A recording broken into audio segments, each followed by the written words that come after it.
Eh bien, le bonjour. Les vidéos sur l'intelligence artificielle que je publie sur mon canal ou que d'autres gens publient, et ces questions liées au remplacement des individus par l'intelligence artificielle continuent toujours à brasser beaucoup de commentaires, beaucoup de controverses, beaucoup de débats.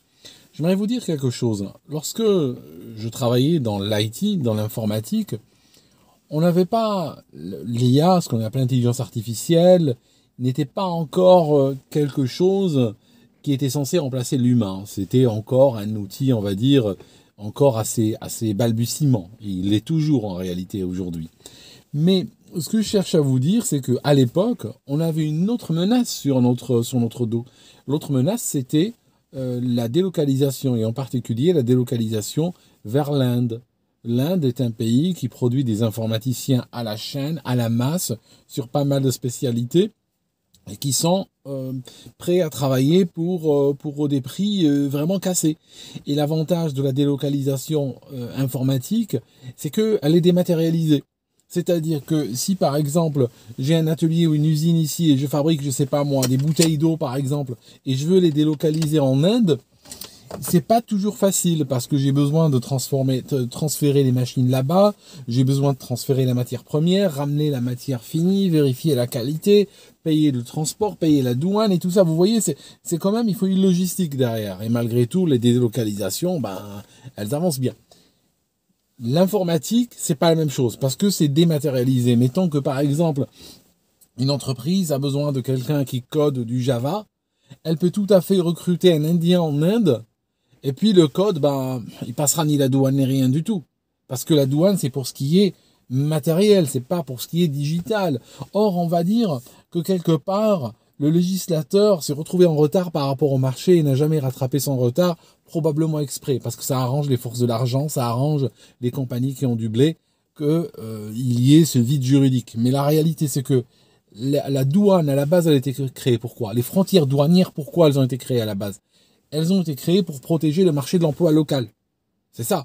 C'est-à-dire que on va pas permettre à des gens, des particuliers ou des entreprises d'aller à l'étranger, ramener des produits en quantité illimitée et les ramener ici. Pourquoi? Parce que si vous regardez, n'importe quel produit, y compris la bouteille d'eau, n'est-ce pas, contient du travail humain.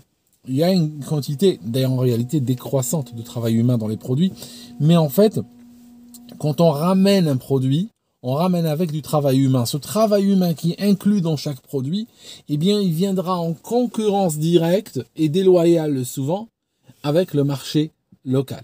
Concurrence, c'est évident, déloyale parce qu'il y a plein de pays où il n'y a pas d'assurance sociale, il n'y a pas de chômage, il n'y a pas de garantie, comme par exemple, on peut avoir des violations de droits humains, on peut avoir de l'esclavage moderne et tout ça. Et donc, ces gens arrivent à obtenir l'heure de travail humain à une fraction, on va dire, de son prix dans un pays européen, et ils peuvent ramener l'heure de travail humain incluse dans le produit, parce que chaque produit inclut du travail humain, et ils le ramènent ici. Et dans ce cas-là, ils font de la concurrence déloyale. Et c'est pour ça que les barrières douanières ont été créées fondamentalement. Maintenant, quand il s'agit d'informatique, on est sur du produit dématérialisé. Ça veut dire que, par exemple, on peut avoir pour 100 000 euros de code qui est écrit en Inde, qui est écrit à Bangalore, et puis il est transféré par email, il est commis sur GitHub, il est envoyé d'une manière, on va dire, électronique, il est uploadé sur un serveur, il est uploadé sur un partage réseau, et puis on peut avoir dans ce cas-là du travail humain, on peut avoir des milliers d'heures de travail humain qui arrivent en France, qui arrivent au Royaume-Uni, sans même passer par des barrières douanières quelconques. Vous voyez l'idée? Donc ceci va créer de la concurrence déloyale sur les métiers liés à l'informatique. Donc ce que je cherche à vous dire, c'est que cette réflexion qui est liée à l'intelligence artificielle, en réalité énormément de gens qui travaillent dans l'informatique y avaient pensé, non pas par rapport à l'intelligence artificielle, mais ils y ont pensé depuis de nombreuses années par rapport aux délocalisations. Et c'est-à-dire, c'est la même équation en réalité. Si un Indien qui coûte 3 fois rien peut te prendre ta place, eh ben une intelligence artificielle qui coûte encore peut-être 10 fois rien peut aussi le faire. Tu vois ce que je veux dire? Donc, moi, ce que j'ai toujours fait dans ma carrière, j'ai toujours travaillé sur des segments qui sont extrêmement et difficilement délocalisables. Donc si c'est pas délocalisable vers l'Inde, c'est pas délocalisable vers l'IA, c'est pas délocalisable vers les outils. C'est-à-dire que il faut toujours viser l'excellence, il faut toujours viser le top, parce que, par exemple, l'IA va te fabriquer un code. Hein. L'IA, l'intelligence artificielle, peut te fabriquer un code. Tu demandes un bout de code à ChatGPT 4, par exemple, parce que tu te rappelles plus de la syntaxe, ou tu es un peu rouillé dessus, ou même pas, peut-être c'est parce que c'est plus rapide. Tu lui demandes, te sort une page de code. Maintenant, tu ne peux pas demander à ChatGPT ou autre, voilà, bonjour, fais-moi une copie de Adobe Photoshop, tu me le fabriques et puis j'ai envie de faire de la compétition à Adobe maintenant. Ou bien, sors-moi un système d'exploitation, fabrique-moi un Windows. Il ne peut pas faire ça. Donc, il va te donner des éléments, il va te donner des pièces de puzzle, mais il ne va pas composer le puzzle pour toi.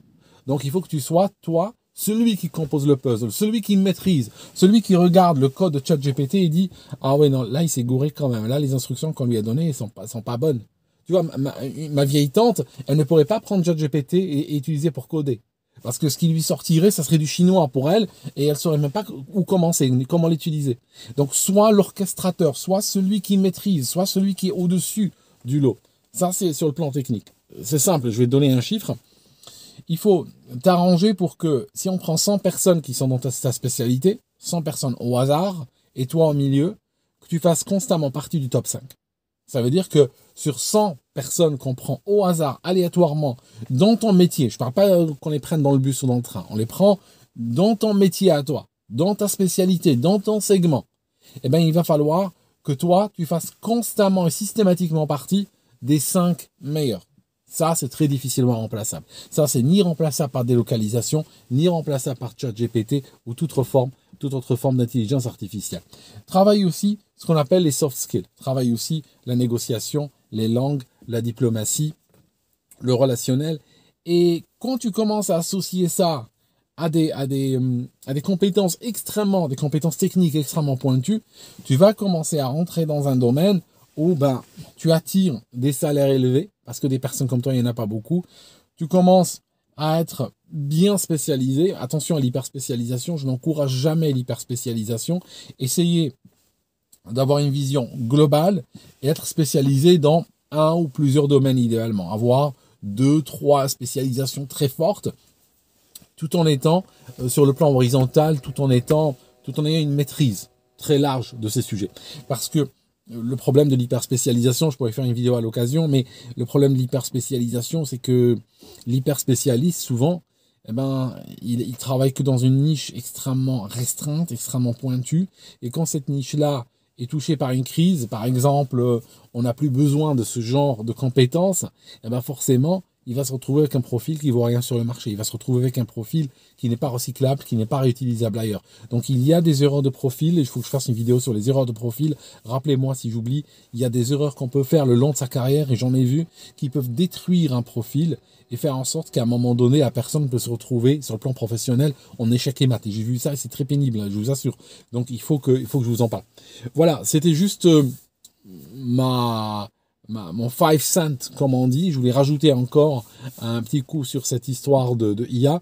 Et puis, vous dire le message vraiment, soyez irremplaçable. Faites des choses qui font de vous quelqu'un d'irremplaçable. Merci mes amis et on se verra dans une prochaine vidéo.